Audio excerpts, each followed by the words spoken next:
Class होने वाली है, ये क्लास यूजीसी नेट की है, यूनिट नंबर 8 पर। हम सभी लोग आज यूनिट नंबर 8 पर बातचीत करने वाले हैं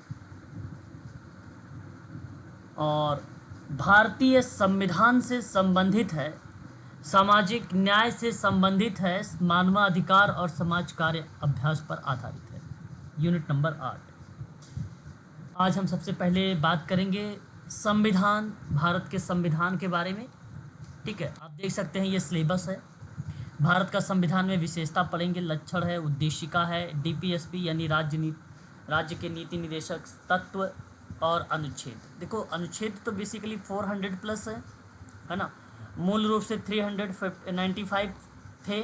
ठीक है, तो बेसिकली हमें इतने सारे अनुच्छेद याद नहीं रखने हैं, केवल डीपीएसपी को पूरा याद रखना है। डीपी है ना, एसपी को डायरेक्टिव प्रिंसिपल्स स्टेट पॉलिसी वाला जितने भी आते हैं 12 से लेकर 36 तक, वो सारे आर्टिकल्स आपको याद रखने होंगे।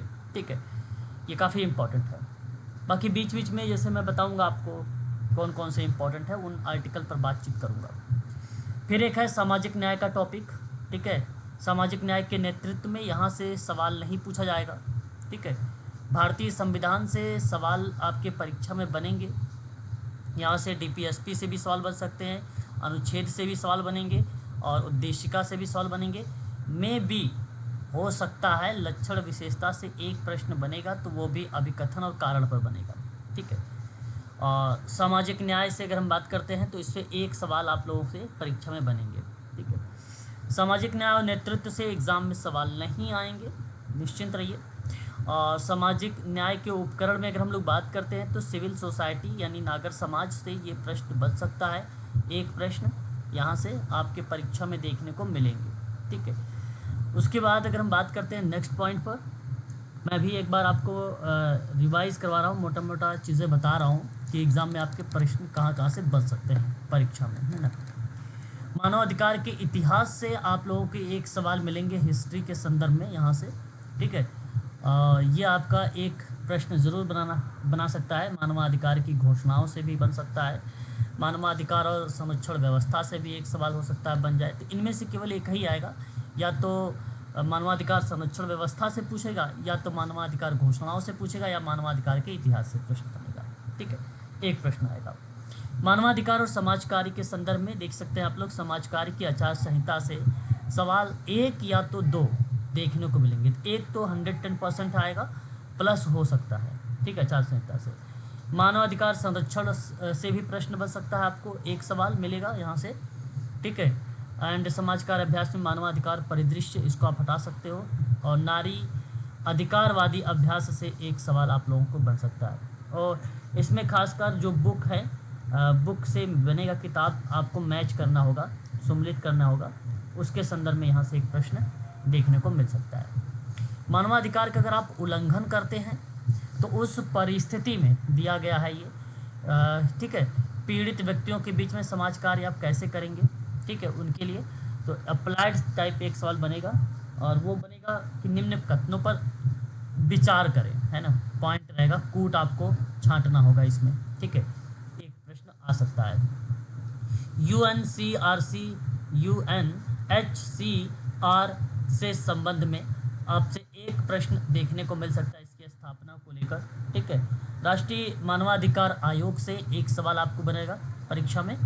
और अंतर्राष्ट्रीय मानवाधिकार संस्थान है, कुछ एजेंसियां हैं, इसकी स्थापना को लेकर एक सवाल बनाएगा। तो कुल मिला जुला के यहाँ से 8 to 10 जो है क्वेश्चंस देखने को मिलेंगे, और 2 to 3 क्वेश्चंस जो है अप्लाइड रहेंगे। बाकी जो है 7 to 8 जो प्रश्न मिलेंगे वो आपको देखने को मिलेंगे फैक्ट वाले। ठीक है, यूनिट नंबर 8 के संदर्भ में। तो चलिए, क्योंकि यूनिट नंबर 8 बड़ा इंपॉर्टेंट है, इंडियन कॉन्स्टिट्यूशन से संबंधित है, भारतीय संविधान से संबंधित है, तो इसलिए ये ज़्यादा प्रश्न बनाता है फैक्ट से। ठीक है, तो शुरुआत करते हैं। सबसे पहले हम लेते हैं भारतीय संविधान की कुछ विशेषताओं पर चर्चा, है ना। हमारा जो टॉपिक है सबसे पहला, वो भारतीय संविधान की विशेषता से। बड़े ही ध्यानपूर्वक आप लोग चीज़ों को समझिएगा। भारत का संविधान लिखित है। देखिए, ये आप भलीभांति तरीके से जानते हैं, भारतीय संविधान एक लिखित संविधान है, इसमें कोई चीज़ें बताने लायक नहीं है, लेकिन फिर भी आप सुने रहिए।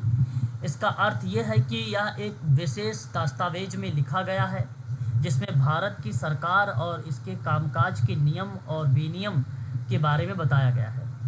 दुनिया का सबसे लंबा अगर कोई लिखित संविधान है तो वो भारत का है, ये चीज़ ध्यान रखिएगा। इसमें लगभग बताया गया है 1,45,000 शब्द है और इसमें 22 भाग है। मूल रूप से ये मैं मूल रूप से बता रहा हूँ आप लोगों को। और इसमें जो है 395 अनुच्छेद यानी आप कह सकते हैं आर्टिकल है और 12 अनुसूचियाँ हैं। ठीक है, तो ये मूल रूप से बेसिकली अभी बढ़ गई हैं, सारे भाग भी बढ़ गए हैं, शब्द भी बढ़ गए हैं, अनुच्छेद भी बढ़ गए हैं। ठीक है, तो ये मैं आगे आने वाले टाइम में आप लोगों को बताऊंगा, लेकिन यहाँ पर आपको मैंने बेसिक चीज़ें बताया है। ठीक है, लिखित संविधान का अर्थ का मतलब ये हुआ कि ये स्पष्ट और व्यवस्थित है। मेरा कहने का मतलब है कि लिखित संविधान का अर्थ है कि संविधान में सरकार की जो संरचना है, जो शक्ति है, जो प्रक्रियाएं हैं, वो स्पष्ट रूप से लिखी गई है ना, क्लियर शब्दों में। और इसमें कोई भी भ्रम या गलत व्याख्या नहीं हो सकता है, इसलिए इसको बताया गया है कि भारत का जो संविधान है वो स्पष्ट और व्यवस्थित के साथ साथ लिखित है। ठीक है, याद रखिएगा। इसमें कानूनी आधार की अगर हम बात करते हैं तो लिखित संविधान भारत के लिए कानूनी आधार प्रदान करता है, जिससे ना ये सुनिश्चित हो जाता है कि भाई भारत का जो संविधान है वो नियमों और विनियमों का पालन करता है, इस वजह से ये कानूनी आधार पर है। ठीक है, लिखित संविधान है, समय समय पर संशोधित भी कर सकते हो आप लोग इसमें, जो देश की बदलती ज़रूरतों के अनुरूप हो, जो बेसिकली संविधान में संशोधन की प्रक्रिया को निर्धारित कर रही हो, उस परिप्रेक्ष्य में जो है ये पाठ देखने को मिलता है। ठीक है, तो इतनी बातें आप ध्यान रखेंगे, ये बहुत ही आसान है। अगर अप्लाइड टाइप के सवाल बनेंगे तो आप चीज़ें कर सकते हैं। ब्रिटेन का संविधान लिखित नहीं है, ये चीज़ भी ध्यान रखिएगा आप लोग। भारतीय संविधान लिखित के अलावा अगर बात किया जाए तो अत्यंत विशाल है, या आप ये कह सकते हो सबसे बड़ा है। ठीक है, सबसे बड़ा है। मैंने अभी आपको बताया भी है कि 1,45,000 समथिंग जो शुरुआती दौर चल रहा था तो उसमें वो शब्द थे, संशोधन करके अब शब्द बढ़ाए भी गए हैं। ठीक है, 395 अनुच्छेद हैं, 22 भाग हैं, 12 अनुसूचियाँ हैं, ये सारी चीज़ें मैं आपको बताया अभी लास्ट वाले पॉइंट में। ठीक है, बेसिकली अगर मैं बात करता हूँ आज वर्तमान में तो यहाँ लगभग 470 के आसपास अब आर्टिकल हो गए हैं। इसमें बड़ा है अब क्योंकि ये विशाल संविधान बन गया है समझो, और 22 भाग हैं इसमें। ठीक है, एंड सॉरी 22 भाग नहीं तो मूल रूप से हो गए 25 भाग हो गए, है ना, 25 भाग हैं इसमें। ठीक है, और आप ये कह सकते हो कि पहले 8 अनुसूची थी तो अब कितना हो गई, 12 अनुसूची हो गई। तो ये वर्तमान में है 470 जो है आपके अनुच्छेद, 25 भाग और 12 अनुसूची। ये देखो आप पेपर में आता है, ध्यान रखिएगा, परीक्षा में आता है। और मूल रूप से 395 अनुच्छेद हो गए और जो है 22 भाग थे। ठीक है, और 8 अनुसूचियाँ थी, ये मूल रूप से पहले। ठीक है, पहले जब 26 नवंबर 1949 यानी 26 नवंबर 1949 को संविधान सभा के द्वारा इसको अंगीकृत किया गया था और 26 जनवरी 1950 को भारत का संविधान को लागू किया गया था, है ना, जिसे अक्सर दुनिया का सबसे लंबा लिखित संविधान माना जाता है, साथ ही साथ एक विशाल और विस्तृत दस्तावेज भी माना जाता है जो भारत के शासन, नागरिक अधिकार, नीति निदेशक सिद्धांत, संघीय संरचनाएं और प्रक्रिया इत्यादि चीज़ों को परिभाषित साफ शब्दों में भारत के संविधान में किया गया है। ठीक है, तो ये चीज़ें आपको पता होना चाहिए। ठीक है, तो ये बहुत ही आसान है। ये दूसरा भी एक विशेषता है, बहुत ही सिंपल शब्दों में भी आप चीज़ें समझ गए होंगे। बात करते हैं आगे। भारत का जो संविधान है वो लचीला और कठोरता का मिश्रण है। ठीक है, भारत का संविधान क्या है, लचीला और कठोरता का बेसिकली मिश्रण है। लचीले का मतलब होता है बेसिकली संशोधन का पार्ट, और कठोरता का मतलब आप ये चीज़ें कह लीजिए कि जो बेसिकली संशोधित ना हो सके, है ना, जो बेसिकली बहुत ही स्ट्रिक्ट तरीके से लागू है। मैं आपको बताता हूँ। देखिए, भारत का संविधान लचीले और कठोर संविधान के बीच में ना एक संतुलन स्थापित करता है। कुछ प्रावधान साधारण बहुमत से संशोधित होते हैं, ये बात आप जानते हो। कुछ प्रावधान जो होते हैं साधारण बहुमत से वो संशोधित हो जाते हैं, जबकि कुछ के लिए विशेष बहुमत और राज्य की सहमति की आवश्यकता पड़ती है। कुछ के लिए देखिए, लचीलेपन का मतलब ये है कि संविधान के कुछ प्रावधानों में संशोधन बहुमत से हम कर सकते हैं। जैसे राज्य के नाम, सीमा में परिवर्तन, नागरिकता के संबंधित कोई मामला है तो उस क्रिया में हम फ्लेक्सिबिलिटी के आधार पर उनमें संशोधन कर सकते हैं साधारण बहुमत के आधार पर। सॉरी, उसके बाद कठोरता की बात आती है। संविधान के कुछ महत्वपूर्ण प्रावधान है जो संशोधन के लिए विशेष बहुमत और राज्य की विधानमंडल की सहमति की आवश्यकता पड़ती है। जैसे संघीय कोई संरचना है, राष्ट्रपति के चुनाव, मौलिक अधिकारों से संबंधित कोई मामला है, तो उस प्रक्रिया में ये कठोर शब्द बेसिकली लिया जाता है। देख सकते हैं आप, लिखा हुआ है कठोर। भारतीय संविधान के कठोर होने का अर्थ यह है कि संविधान के कुछ ऐसे प्रावधान हैं जिनमें संशोधित करना भारतीय संसद के लिए आसान नहीं होता है, और इन प्रावधानों के लिए न सिर्फ संसद के दोनों सदनों में विशेष बहुमत की आवश्यकता होती है, बल्कि देश के आधे राज्य के विधानमंडल के समर्थन की आवश्यकता भी पड़ती है। देश की संघीय व्यवस्था के संबंधित तमाम प्रावधान इसी प्रक्रिया के माध्यम से संशोधित किए जा सकते हैं, और इस प्रकार भारतीय संविधान लचीले और कठोरता का सुंदर मिश्रण माना जाता है। ठीक है, तो संशोधन जहां आसानी से हो जा रहा है, साधारण बहुमत से हो जा रहा है, जैसे राज्य का नाम बदलना है आपको, सीमा में परिवर्तन करना है आपको, बाउंड्रीज वगैरह में सीमाओं जो निर्धारित की गई हैं, नागरिकता के संदर्भ में कुछ बातें करनी है या संशोधन करना, तो वो फ्लेक्सिबिलिटी का पार्ट बन जाता है। लेकिन जब विशेष बहुमत के अलावा राज्य विधानमंडल की सहमति की भी आवश्यकता पड़ रही है तो उस प्रक्रिया में कठोर बन जाता है थोड़ा सा, है ना। अलग अलग विचार भी वहाँ पर बेसिकली शामिल हो जाते हैं। हालांकि भारतीय संविधान में संशोधन की जो प्रक्रिया बताई गई है वो 3 प्रकार की बताई गई है। एक है साधारण बहुमत, जो कि मैंने लचीलेपन में बता दिया आपको, साधारण बहुमत। एक होता है विशेष बहुमत, एक होता है विशेष बहुमत, है ना, और एक होता है विशेष बहुमत के साथ राज्य की सहमति। तीसरा, विशेष बहुमत के साथ राज्यों की सहमति।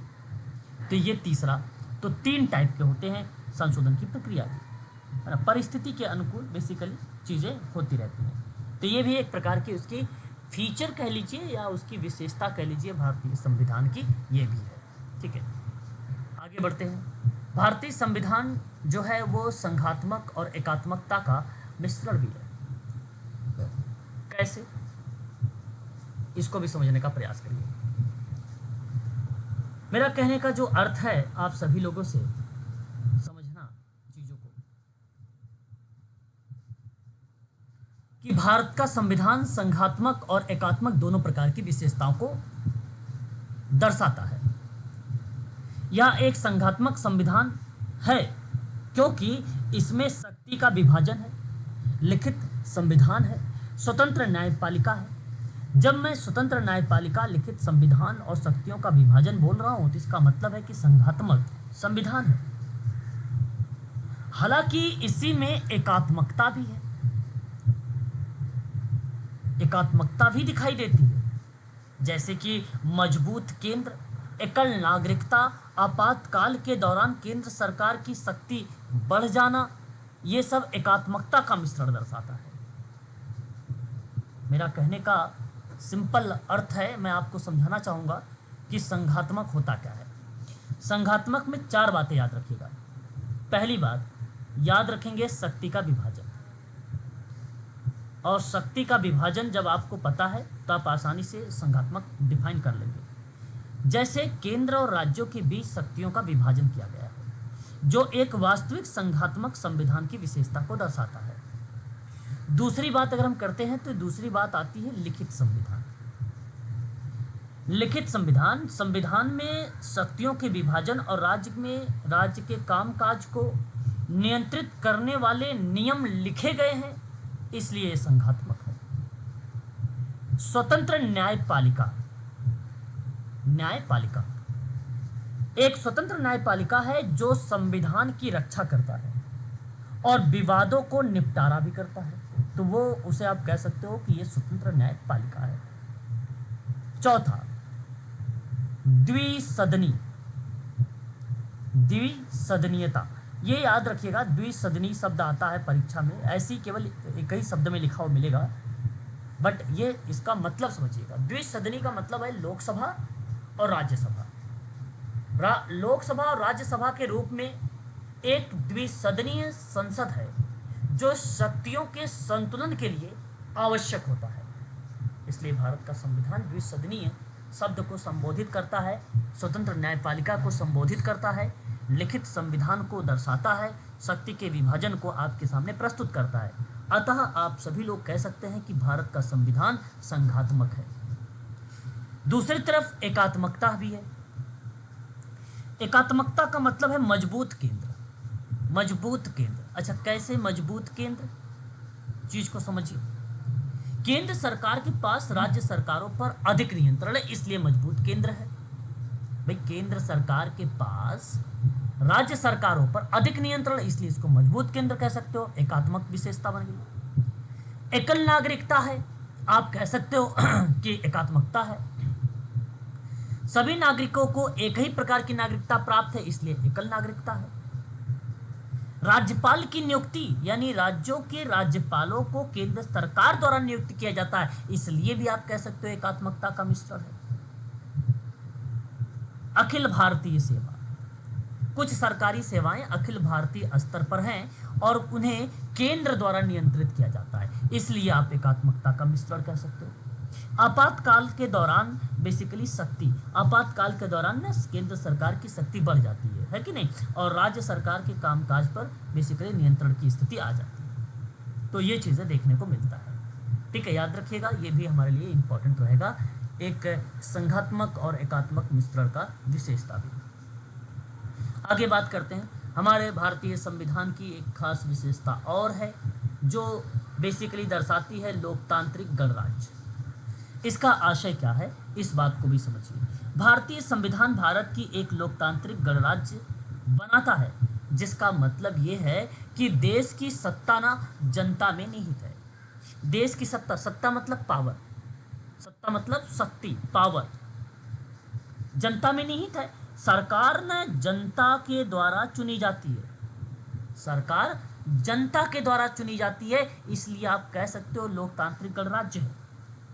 भारतीय संविधान भारत को एक संप्रभु, समाजवादी, धर्मनिरपेक्ष, लोकतांत्रिक गणराज्य घोषित करना और यह भारतीय संविधान की सभी नागरिकों को न्याय, समानता और स्वतंत्रता प्रदान करता है।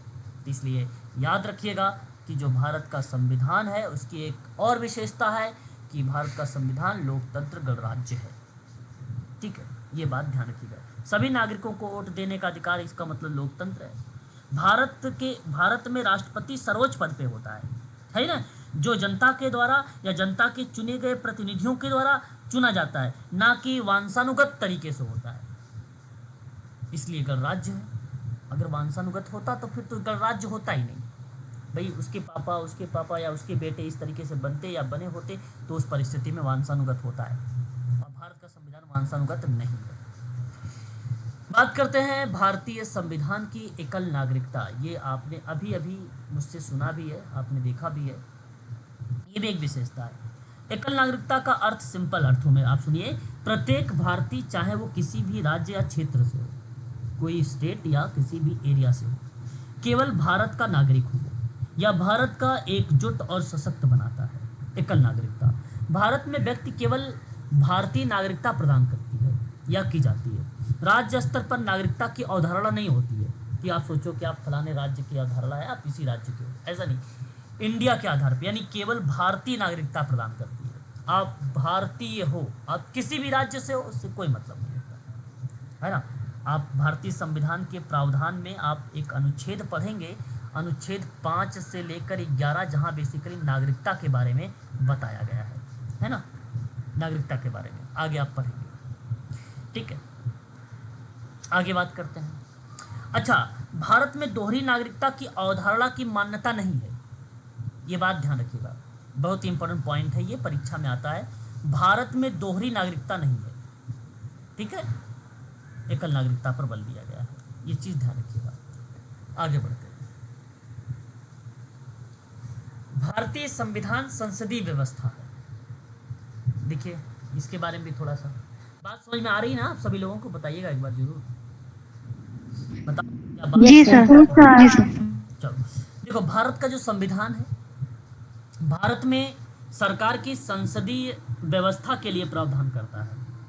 भारतीय संविधान संसदीय व्यवस्था का मतलब यही है कि सरकार की संसदीय व्यवस्था के लिए प्रावधान करता है।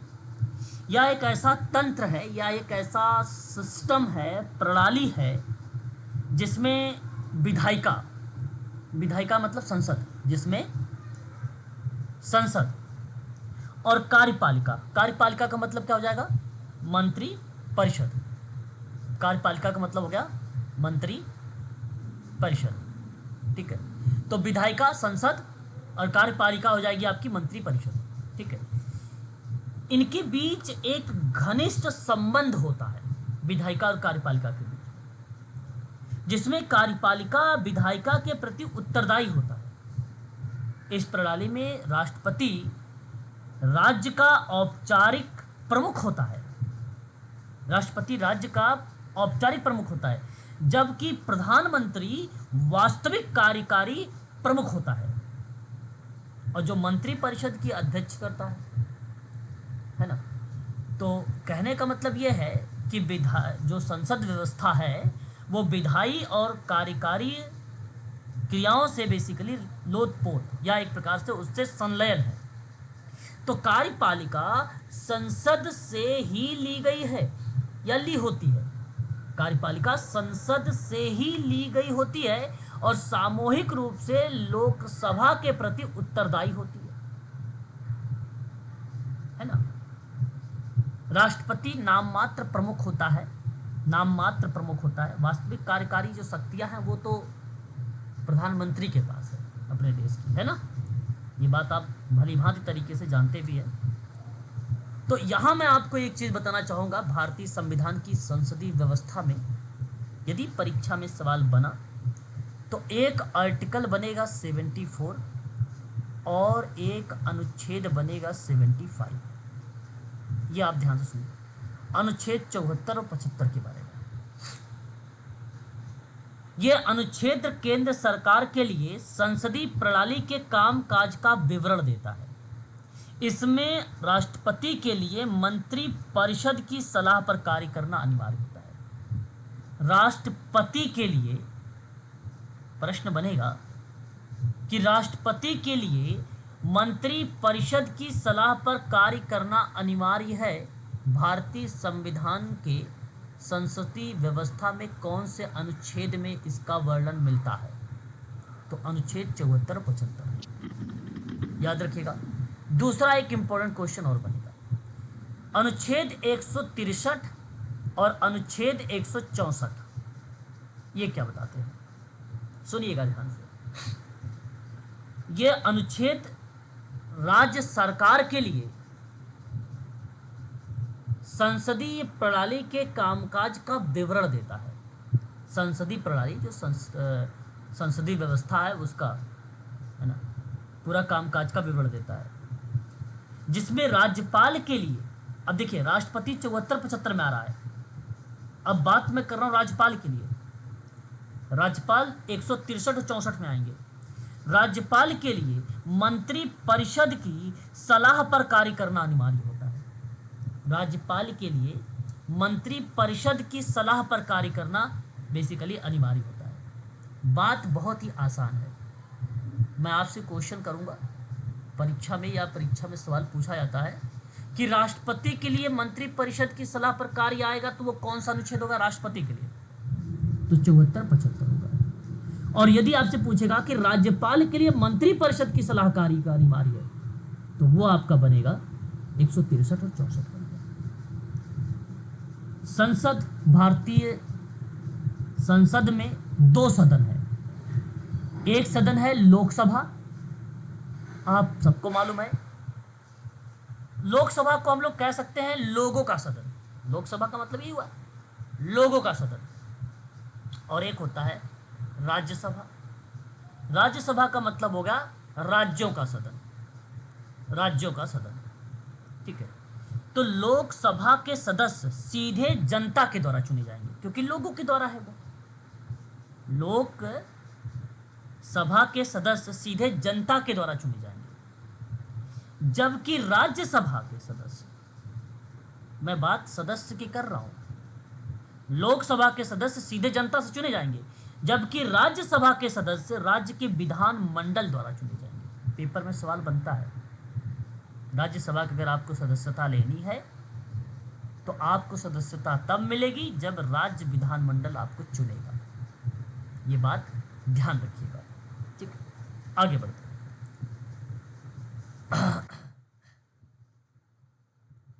भारतीय संविधान संपूर्ण संप्रभुत्व और संपन्न राज्य भी है। बहुत ही इंपॉर्टेंट चीजों पर हम लोग डिस्कस कर रहे हैं, सवाल तय है आना। कहने का भाव यहां पर मेरा क्या है कि संपूर्ण संप्रभुत्व संपन्न का अर्थ है भारत एक स्वतंत्र राष्ट्र है। भारत एक स्वतंत्र राष्ट्र है और अपने आंतरिक और बाहरी मामलों में किसी भी अन्य देश या बाहरी शक्ति से स्वतंत्र है। इसका मतलब कि भारत को अपने फैसले लेने और कानून को बनाने का अधिकार और वह किसी अन्य देश के अधीन नहीं है, स्वतंत्र है। अपना फैसला ले सकता है, कानून बना सकता है या अन्य देश के अधीन नहीं है। ये चीज ध्यान रखिएगा। अब यही संपूर्ण संप्रभुत्व संपन्न शब्द का इस्तेमाल संविधान के प्रस्तावना में की गई है, प्रियम्बल्स में। बहुत ध्यान से सुनते जाइए, एक एक पॉइंट बता रहा हूं आपको, जहां जो चीजें याद आ रही है। तो ये शब्द बेसिकली कहां पर मिलेंगे आपको मिलेंगे प्रस्तावना में। भारत के राज्य के स्वरूप को परिभाषित करने के लिए किया गया है। ये भारत को एक स्वतंत्र, आत्मनिर्भर और स्वायत्त राष्ट्र के रूप में दर्शाता है। संपूर्ण प्रभुत्व संपन्न शब्द संविधान में इस शब्द का इस्तेमाल इस बात का संकेत देता है आपको कि भारत पर किसी भी अन्य देश का नियंत्रण नहीं है और वह अपने मामलों को स्वतंत्र रूप से संचालित करने में सक्षम है।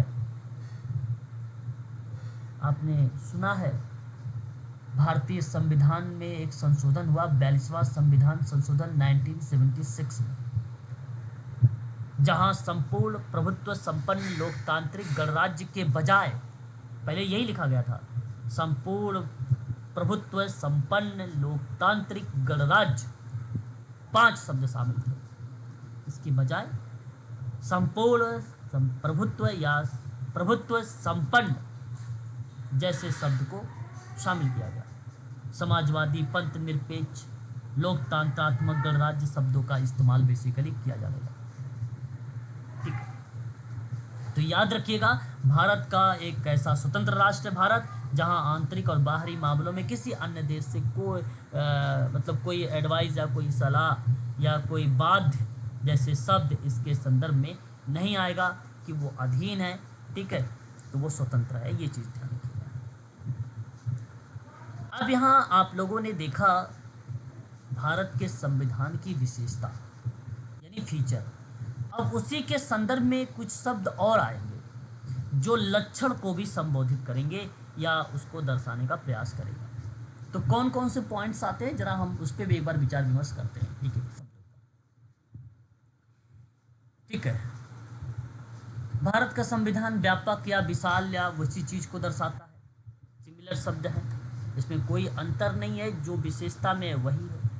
जहाँ चीजें लगेंगी मैं आपको बताऊंगा। जैसे स्थानीय परिस्थितियों के अनुकूल अरस्तू के अनुसार ये चीज़ें बताई भी गई हैं कि जिस देश का संविधान वहाँ की परिस्थितियों के अनुरूप नहीं होता, जनता उसके प्रति अपनी श्रद्धा नहीं रखती है, वहाँ क्रांति होती है। ये अरस्तू महोदय का स्टेटमेंट है या आप कह लीजिए कथन है। ठीक है, आगे हम बात करते हैं संक्षिप्त और विस्तृत के मध्य की स्थिति क्या है। एक आदर्श संविधान ना कि अधिक छोटा होना चाहिए, ना ही अधिक विस्तृत और बड़ा होना चाहिए। हमारे भारत का संविधान एक आदर्श संविधान है, और आदर्श का मतलब यही है कि भैया ना तो छोटा हो ना ही अधिक बड़ा हो, इस तरह की चीज़ें होती हैं। परंतु यहाँ पे अपना भारत का संविधान, ठीक है, एक विशाल के रूप में जाना जाता है। ठीक है। सरल और सुस्पष्ट होना चाहिए भारत का संविधान, इसका ऐसा लक्षण है। एक आदर्श संविधान सरल और सुस्पष्ट होना चाहिए ताकि आम जनता इसे सरलता से समझ सके, वकीलों पर निर्भर ना रहना पड़े, है कि नहीं। ना ही अधिक कठोर है ना ही अधिक लचीला है, ऐसा भी आप कह सकते हैं अपने भारत का संविधान। ठीक है, संविधान ना तो अधिक कठोर होना चाहिए और ना ही अधिक लचीला भी होना चाहिए, ताकि जब परिस्थिति लगे कि आप अनुकूल जो है प्रतिकूल है तो आप उसमें संशोधन कर दें।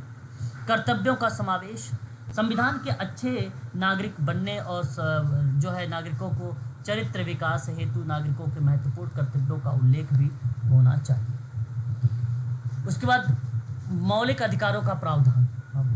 मौलिक अधिकारों का प्रावधान, अच्छे संविधान में मौलिक अधिकारों का प्रावधान होना चाहिए जिससे नागरिकों की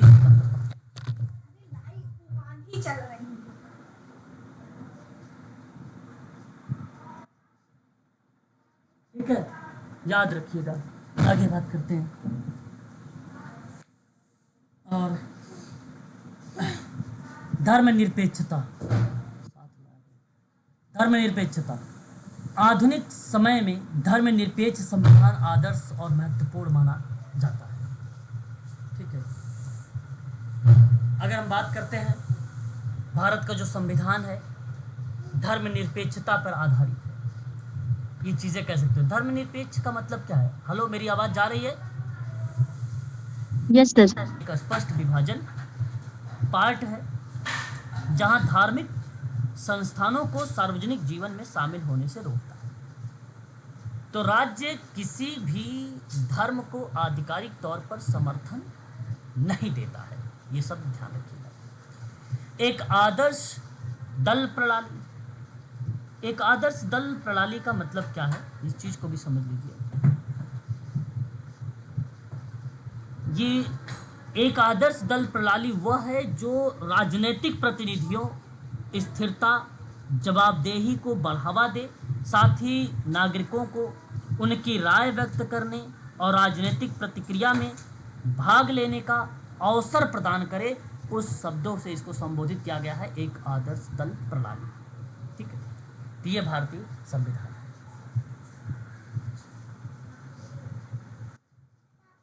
हाँ, स्वतंत्र न्यायपालिका, ये मैंने अभी आपको बताया भी है। सुसंगठित स्थानीय स्वायत्त शासन। ठीक है, देखिए यहाँ अगर हम बात करते हैं, एक पॉइंट हमारे सामने है, सुसंगठित स्थानीय स्वायत्त शासन। इसका मतलब है कि स्थानीय स्तर पर शासन और निर्णय लेने की प्रक्रिया को प्रभावी ढंग से संचालित किया जाए ताकि स्थानीय जनता की जरूरतें और हितों को ध्यान में रखा जा सके, इसका मतलब ये है। ठीक है, एंड उसके बाद अगर हम बात करते हैं भारतीय संविधान की प्रस्तावना। अब यहाँ से आपको देखो, ये जो मैंने अभी बताया है भारतीय संविधान की विशेषता बताया है और उसके लक्षण बताए हैं। ठीक है, ये जो लक्षण और विशेषता थे ये अप्लाइड टाइप के सवाल आप लोगों की परीक्षा में देखने को मिले। भारतीय संविधान की प्रस्तावना को बताने से पहले मैं आपको इससे पहले 2-3 चीज़ें बताऊंगा कि भारतीय संविधान का निर्माण कैसे हुआ था, भारतीय संविधान बना कैसे था। ठीक है, जरा ध्यान से देखिएगा। ठीक है, भारतीय संविधान का निर्माण। ठीक है,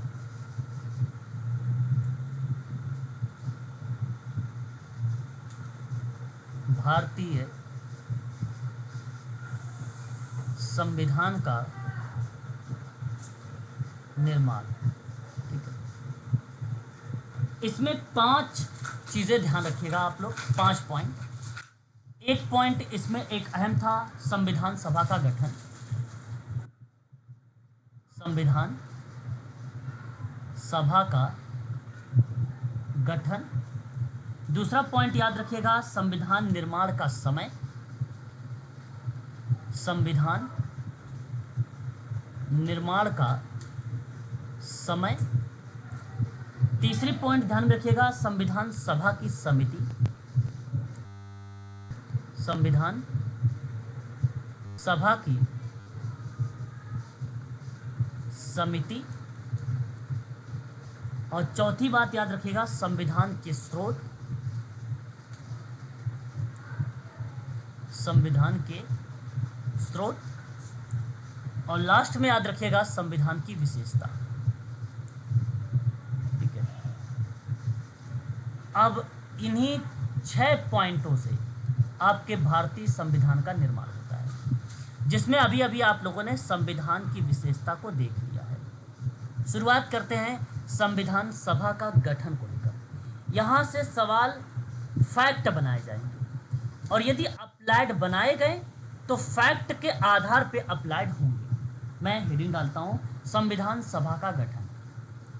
हालांकि आप सभी लोगों को पता होगा संविधान सभा का गठन, ये रहा आप फॉर्मेशन ऑफ कॉन्स्टिट्यूशंस असेंबली के नाम से हम लोग इसको संबोधित करते हैं या इसको पुकारते हैं, संविधान सभा का गठन। देखिए, संविधान, भारतीय संविधान का निर्माण करने वाली, भारतीय संविधान का निर्माण करने वाली संविधान सभा का गठन हुआ था जुलाई 1946 में, जुलाई सन 1946 में। समझिएगा बात को, कैबिनेट मिशन की संतुतियों पर बेसिकली इसका गठन किया गया था जुलाई 1946 में। 1946 में गठन किया गया था। सुनिएगा बात को ध्यान से। अब इसी संविधान सभा में प्रांत से 10 लाख की जनसंख्या पर एक प्रतिनिधि निर्धारित किया गया था। भाई सुनिएगा, मैंने कहा कि संविधान सभा में प्रांतों से प्रति 10 लाख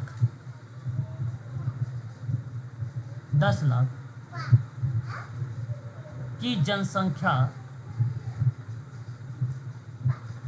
पर एक प्रतिनिधि निर्धारित किया गया था। ये जुलाई 2016 के दौरान की बात बता रहा हूँ, उस समय। तो उस समय कुल संविधान सभा के जो सदस्य थे, क्या पता है, आप बता सकता कोई बच्चा, संविधान सभा के कुल कितने सदस्य थे? Sorry, 389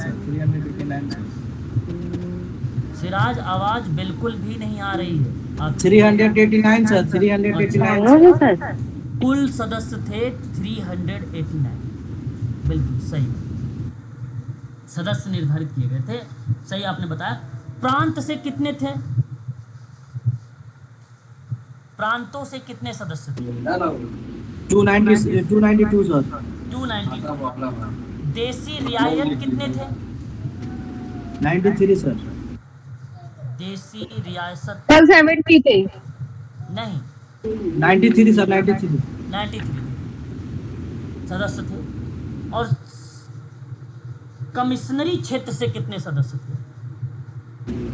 4 sir, 4 sir. ये थे 4। ये इम्पॉर्टेंट फैक्ट है। जब संविधान सभा का या भारतीय संविधान का जब निर्माण हो रहा था, तो उससे पहले संविधान सभा का गठन हो रहा था, और ये संविधान सभा का गठन जुलाई 1946 में हुए चुनाव के बाद हुआ था।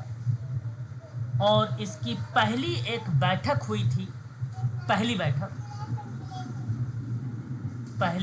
हुई थी 9 दिसंबर 1946 को, पहली बैठक हुई थी। ठीक है, अब देखो ये जो मैं सभा की बात कर रहा हूँ, संविधान सभा की 1946 में ब्रिटिश शासन के द्वारा दिए गए कैबिनेट मिशन योजना के अनुसार बनाई गई थी, क्योंकि ब्रिटिश भारत था उस समय। 1946 की बात बता रहा हूँ। तो उस समय संविधान में कुल जो संविधान सभा के